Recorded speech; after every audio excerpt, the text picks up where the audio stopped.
Hello everybody, welcome back to another video. Today we're here to do one of my favorites ever. I love doing these every month, and that is to go ahead and look at the new releases coming out for the month of December.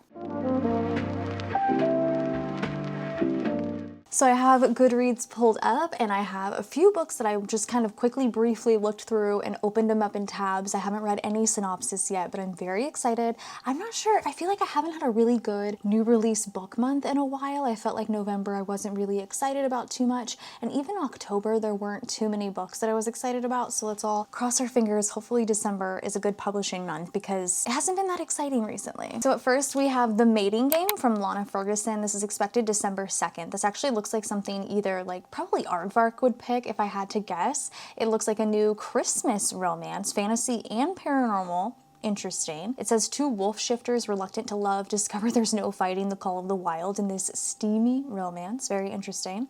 Contractor Tess Covington has spent her entire life as a regular non-shifter human, so after she lands in the Denver ER with flu-like symptoms, it comes as a complete shock to be told that no, she's not sick. She's actually a late-presenting Omega wolf shifter. Oh brother. With her family in dire financial straits and a contract for her own television show on the line, she can't afford not to complete the renovation job she came for. And given that her newly emerged wolf is in danger of going into heat, she'll just have to do her best to follow the doctor's advice to keep away from alpha shifters. This gives very Bride vibes. I guess that might be the only like Omegaverse book that I know of though. Alpha Wolf Hunter Barrett has spent most of his adult life living by a routine, and a big part of that involves staying clear of Omegas after having one stomp on his heart. So when the tiny contractor shows up at his place smelling like the one thing he's determined to avoid, he thinks it must be some sort of cosmic joke. But with his lodge on the verge of failing and this sweet-smelling Omega his only hope to turn things around, he's left with few other options than to grin and bear it. Set on avoiding each other as much as possible, they find things unexpectedly starting to heat up between them, enough to thaw even the frostiest of hearts. Though even with the pair going head over paws, that's cute, for each other, there's no changing that their fling has an expiration date. The more time they spend together, the more they realize they're playing a dangerous game, one where the only thing on the line is their hearts. I am not the biggest fan of the shifters, the wolf situation. I do think it's going to probably be dual POV, and the early reviews are pretty good, but I'm gonna go ahead and pass on this one. It might be for you, but it's definitely not for me. I will say a lot of the tabs that I opened looked to be a lot of new fantasy or romantasy, so that might be exciting. We shall see. This one says it's a romantasy and vampires, which is really exciting. It is the first in the Empire of Blood series. This is called We Who Will Die by Stasia Stark, expected December 30th. I really like the cover of this one. It kind of weirdly gives me Hunger Games vibes. Life in the Perilous Thorn District is a constant battle for Arvel and her younger brothers, and the vampire standing on her doorstep is about to turn their world upside down. Faced with an unthinkable choice, Arvel makes a magically binding vow to do the impossible, kill the Emperor, an ancient vampire created by the god Umbros, but first she must enter the Sundering, which is an arena where only the fastest, strongest, and deadliest survive long enough to be selected for the Emperor's elite guard. Okay, so that does kind of sound Hunger Gamesy. It also sounds like Crowns of Nyaxia, a pinch. She quickly draws the ire of the Primus, the powerful figure charged with protecting the Emperor, but the vampire under the armor is the last person Arvel expects to encounter in the Emperor's court. With her brother's lives in the balance, Arvel has no choice but to ally with the man who once shattered her heart, and with the Emperor's sadistic son Rorik, two vampires whose motives are impossible to pin down. This feels like it's going to be a love triangle, so this is giving me way more Hunger Games vibes. Rorik holds the key to understanding the powers Arvel is developing, abilities that would put a price on her head if discovered by the Emperor. To survive the arena and complete her mission, Arvel must get to the bottom of a conspiracy that will change everything she thought she knew about herself and the two vampires who are deeply entwined with her destiny. I kind of like this. I know I keep referring to it as various other things, but I liked those other things, so I think I would like this. I think I will keep my eye on this one. Next, it looks like we have a standalone. This is a fantasy, dark academia, horror, mystery, thriller. Sounds great. This is from Camilla Cole. It's called An Arcane Inheritance. It's expected December 30th as well. It says it's a modern-day dark academia fantasy with a twist perfect for fans of Babel and a deadly education. Warren University has stood amongst the Ivy elite for centuries, built on the bones and forbidden magic of its most prized biopic students, hiding the rot of a secret society that will do anything to keep their own powers burning bright, no matter who they must sacrifice along the way. Ellery Morgan is determined to prove that she belongs at Warren University, an Ivy League school whose history is deeply linked to occult rumors and dark secrets. But as she settles into her freshman year, something about the ornate buildings and shadowy paths feels strangely familiar. With every passing day, the sense of deja vu grows increasingly sinister. Despite all logic, despite all reason, despite all the rules of reality, Ellery knows one one thing to be true, she's been here before. And if she can't convince brooding legacy student Hudson Graves to help her remember a past that seems determined to slip through her fingers as if by some insidious magic, this time she may lose herself for good. I kind of like that. I do like A Dark Academia. Seems kind of shorter, and the early ratings are pretty good. So I am interested in this one as well. Plus, I really like the cover of this one. Next looks like another start of a series, the start of the Fallen Gods series, another fantasy, romantasy, mythology series. This is by Rachel Van Dyken. It is called Just Fallen Gods. I do like the cover of this one quite a bit, and it looks like the end pages are really pretty here. This is expected December 2nd. They said the gods were myth, that the giants were the only stories told around dying fires. They lied. The gods aren't dead, they're only sleeping, locked in mortal bodies, scattered across the world, waiting for the right spark to wake them, and my father is the most ruthless of them all. He raised me to obey, to bleed, to be his blade when the time came. Now he's sending me to Ender University, okay, a place filled with ancient bloodlines and deadly secrets to steal back,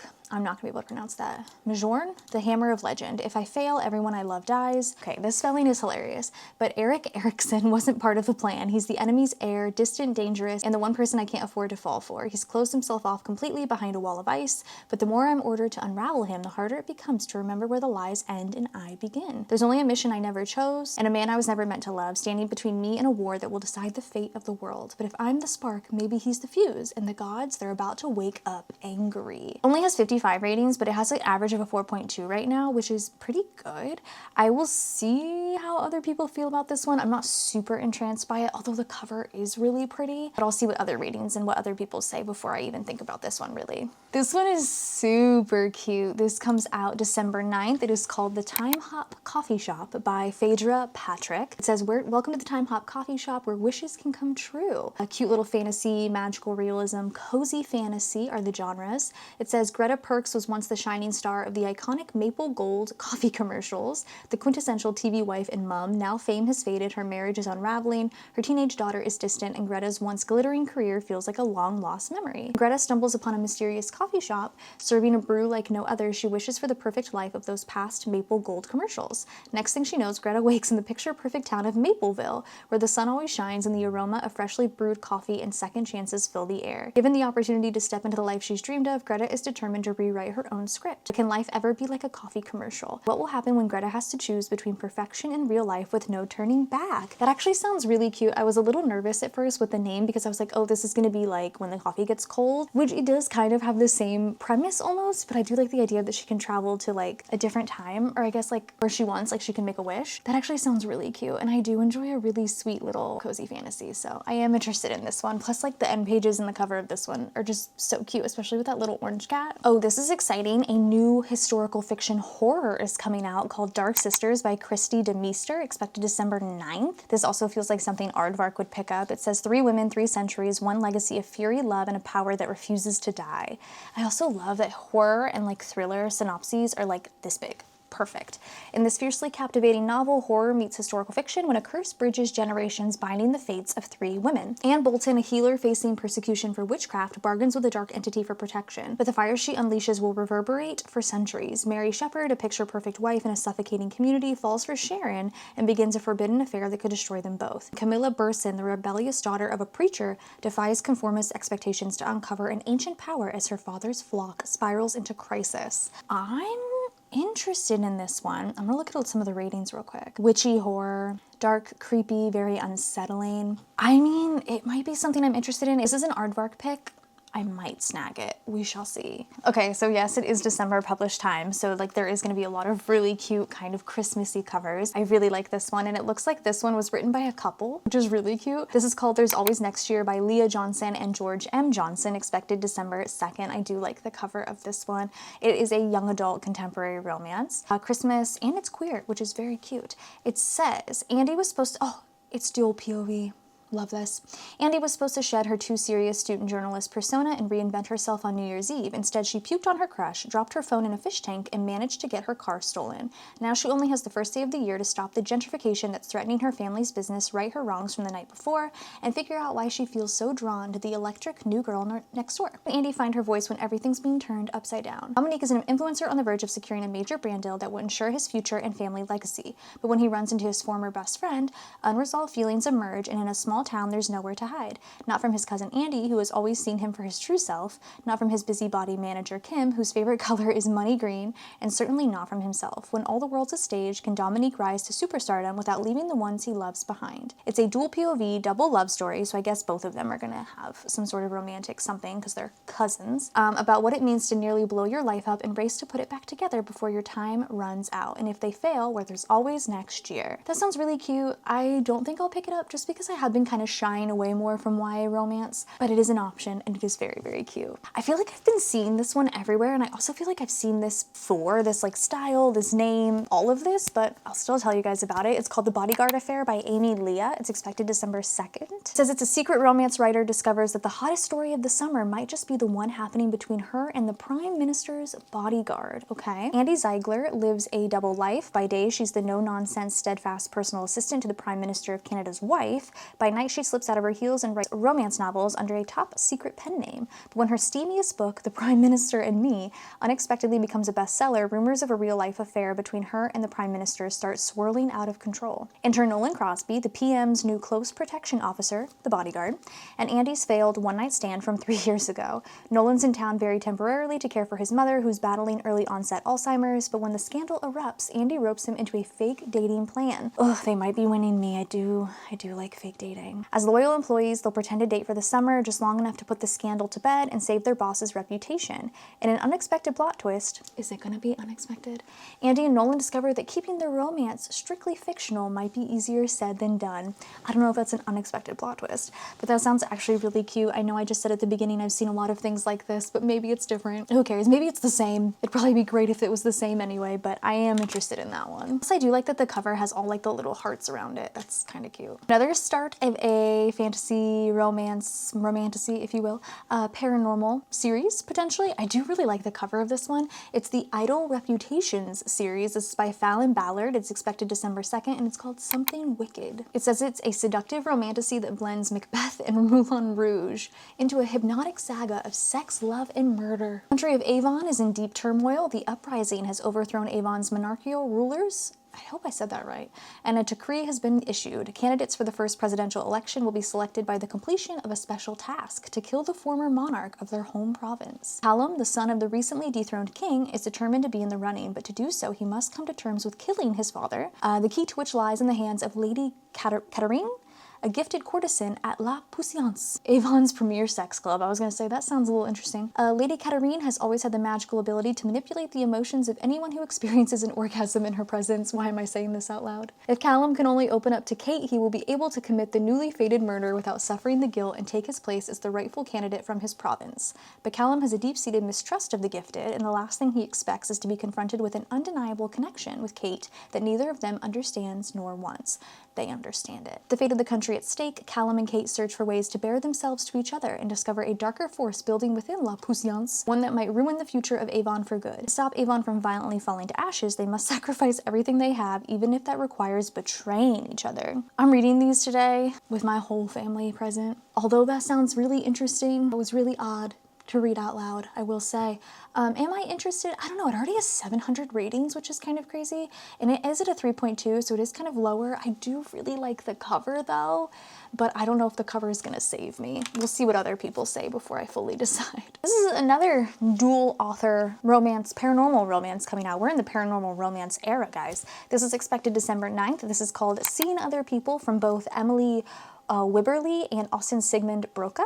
Two people haunted by their exes find that love isn't dead in this heartfelt romance from the beloved authors of The Roughest Draft. I feel like I've heard of The Roughest Draft. Morgan is being ghosted by her ex. No, really, it's sad. Zach died and became a ghost. But Morgan and Zach only ever went on the one date, and now she's being haunted by him. Zach has no desire to spend eternity with Morgan, but he can't recall his past and doesn't know how to move on. At a support group for humans and their haunters, okay, so this is like normal, Morgan and Zach run into Sawyer, whose fiance turned ghost has started to fade. Unlike Morgan, Sawyer isn't ready to part ways with his ghost. Although they face opposite issues, Morgan and Sawyer decide to work together to solve their problems. As Morgan and Sawyer try to solve their paranormal conundrums together, they find something even more surprising, a tender, growing affection between them that threatens any unfinished business they're seeking to close.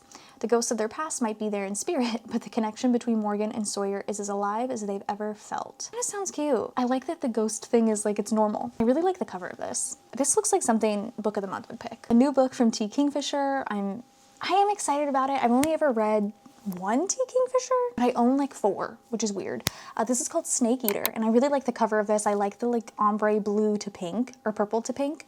I think that's really cute. This is expected December 1st. In an isolated desert town, a young woman seeking a fresh start is confronted by ancient gods, malevolent supernatural forces, and eccentric neighbors. It's a witty, horror-tinged fantasy. Perfect for fans of Sylvia Moreno Garcia, Chuck Tingle, and Rachel Harrison. So I feel like I might like this. It says, when Selena travels to the remote desert town of Quartz Creek in search of her estranged aunt, Amelia, she is desperate and short of options. Fleeing an unhappy marriage, she has exactly $27 to her name, and her only friend in the world is her dog, Copper. On arrival, Selena learns Amelia is dead, but the inhabitants of Quartz Creek are only too happy to have a new resident. Out of money and ideas, Selena sees no harm staying in her aunt's lovely house for a few weeks, tending to her garden and enjoying the strange, desolate beauty of the desert. The people are odd but friendly and eager to help Selena settle into her new home. But Quartz Creek's inhabitants share their town with others, old gods and spirits whose claim to the land long predates their human neighbors. Selena finds herself pursued by disturbing apparitions, visitations that come in the night and seem to want something from her. Aunt Amelia owed a debt. Now her god has come to collect. Okay, yeah, I'm actually really interested in this, and it's only 270 pages. I'm interested in this one. A coming-of-age literary fiction coming out December 2nd is called Before I Forget by Tori Henwood Hohen, a funny, heartfelt late coming-of-age story that examines the role of memory in holding us back and in moving us forward. It says, call it inertia, call it a quarter-life crisis, whatever you call it, Cricket Campbell is stuck. Despite working at a zeitgeisty wellness company, the 26-year-old feels anything but well. Still adrift after a tragedy that upended her world a decade ago, she has entered early adulthood under the weight of a new burden, her father's Alzheimer's diagnosis. When Cricket's older sister, I love the name Cricket, older sister Nina announces it is time to move Arthur from his beloved Adirondack Lake house into a memory care facility, Cricket has a better idea. In returning home to become her father's caretaker, she hopes to repair their strained relationship and shake herself out of her permafunk. Even deeply familiar places can hold surprises. As Cricket settles back into the family house at Catwood Pond, a place she once loved but hasn't visited since she was a teenager, she discovers that her father possesses a rare gift. As he loses his grasp of the past, he's increasingly able to predict the future. Before long, Arthur cements his reputation as an unlikely oracle, but for Cricket, believing in her father's prophecies might also mean facing the most painful parts of her history. As she begins to remember who she once was, she uncovers a vital truth. The path forward often starts by going back. That sounds really good. And I also feel like this would potentially be a book of the month or aardvark pick. Just looking at this cover and like just reading a funny, heartfelt, late coming of age story, I'm not always like interested. Kind of like that. That sounds so good. Another fantasy, mystery, magical realism from Margot Harrison. This is called The Library of Fates. I really like this cover. It's expected December 2nd.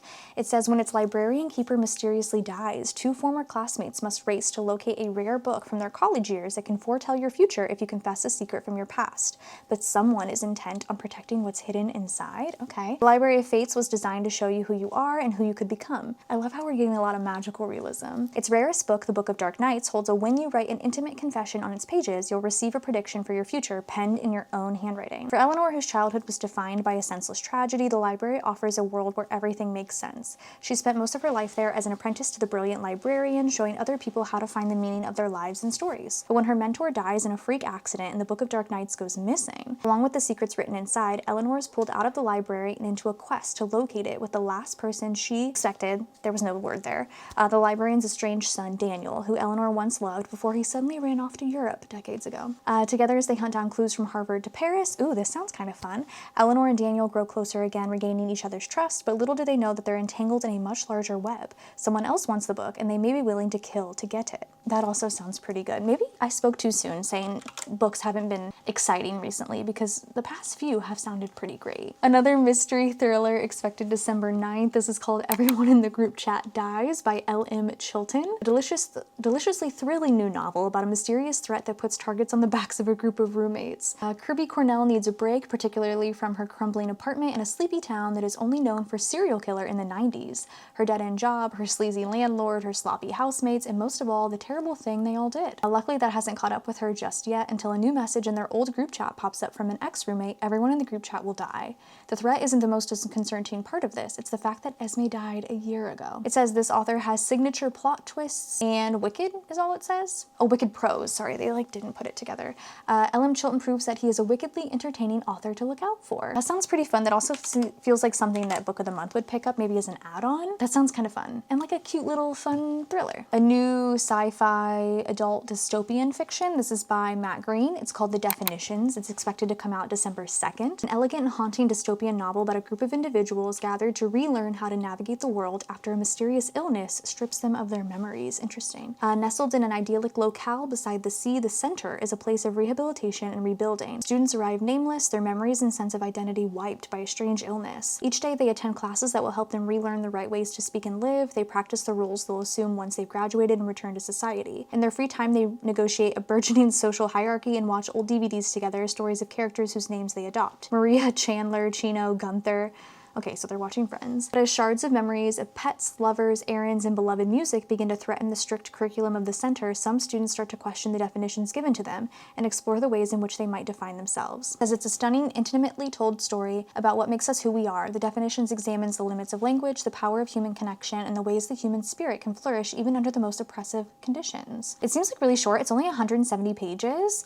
I feel like that sounds really interesting though, because you have to think like maybe they are being taught something that's like not who they were. Like they're not really regaining their memories or just something else is being programmed into them. Interesting. Only a few more. Next, we have another thriller. I do like the cover of this one because it looks like someone's underwater. This is called Friends and Liars by Kit Frick, expected December 2nd. It's been 5 years since heiress Claire Monroe tragically died on New Year's Eve at her family's opulent Italian palazzo. Since that time, her college friends have harbored a dark secret. Their lies and betrayals led to Claire's untimely death. What happened that fateful night was a horrible accident, but Luca, Harper, Serena, and David are guilty nonetheless, and their desperate decision to conceal the truth destroyed their once close bond. Now the estranged friends are each the recipient of an invitation from the Monroes to return to the lakeside palazzo for a long overdue memorial for Claire. Accepting the Monroes' invitation means playing with fire, but they can hardly refuse. You can refuse. Luca, Harper, Serena, and David have barely settled into their idyllic accommodations on Lake Como before someone at the memorial party begins targeting them. Haunted by little gifts left in their rooms, taunting notes, and the unshakable sense of being watched, it soon becomes clear that someone on the guest list knows the whole truth about the night Claire died, and the secrets her friends have been keeping. Nothing is as it seems at the palazzo on the lake, and under their tormentors' vengeful gaze, their secrets and their lives are in danger. Also, I love how one of the genres is Italy. That's just mystery, thriller, Italy. I'm not super invested in this one, but it might be good. It also feels like something Book of the Month would pick up. This one is really cute. This is another adult contemporary romance. It's called Love in Plain Sight by Lauren Connolly, expected December 16th. That's the first one I've seen from December 16th. Oh, but I actually really might like this one. It's Brother's grumpy best friend. Mayday, mayday, engine failure. When flying with George Bunsen, the last thing Beth Lundberg wants is to be horny in the cockpit. But when her first ride-along dives toward disaster, the perpetually stoic George is forced to execute a skillful emergency landing, and Beth is horrified to find herself with her adrenaline-fueled crush on the pilot. She's even more shocked when her brother's best friend offers her discounted flight lessons, possibly out of guilt for almost killing them. And despite George's annoying habit of departing any room the moment Beth enters, she really wants to accept. No matter that it's an expensive hobby, or that her waitressing wages go right toward her mother's medical bills, or that she's already in debt up to her eyebrows, flying is Beth's dream, and she could use her private license to earn real money. The more time they spend navigating the sky, the more the turbulence between George and Beth dissipates. But Beth has seen the burning wreckage that comes from mixing business with pleasure, plus she's been keeping a secret that once revealed will send all her relationships into a tailspin. Can she really take a risk on romance when her pilot career isn't even off the ground? Sounds great. I like the tropes of this, but we shall see. All right, and last but not least, we have a young adult mystery thriller. Sometimes those can be interesting. We shall see. This is from Kirsty McKay, 7 All Alone, expected December 2nd. It says 10 years ago, 7 kids were taken and held captive until their kidnapper took his own life. Now the 7 are thrust back together on a trip in the mountains, cut off from civilization and hunted by an unknown assailant who wants who wants them dead. Years ago, a tragedy shook a small community in rural Scotland. A bus driver kidnapped 7 elementary school children, drove them into the wilderness, and held them captive in a cave before jumping from a cliff's edge. The children were unharmed and for the most part young enough to grow up and put their ordeal behind them. But on the anniversary of their childhood trauma, Maggie, Aunt, Ben, Stephanie, Lori, Seb, and Cass, I hope we don't get a perspective from all of them, are on a school survival trip up in the mountains. Why would they do that? and cut off from the rest of the world when a storm hits. There's no help in sight, and the group discovers they are just a stone's throw from the scene of their traumatic kidnapping. As the group struggles to survive the elements, they realize someone else is on the mountain, someone who knows what really happened all those years ago, someone who wants them dead and is willing to take them out one by one. I am interested in that. There's only 38 ratings, but that sounds good to me. Alrighty, and that is it for all of the new releases that I've seen so far that I'm interested in. Let me know if there's any that you saw today that you're interested in, any ones that I may have missed that sound really great. Let me know everything down below. Go ahead and subscribe if you're not already, and I'll see you guys in my next one. Bye, guys.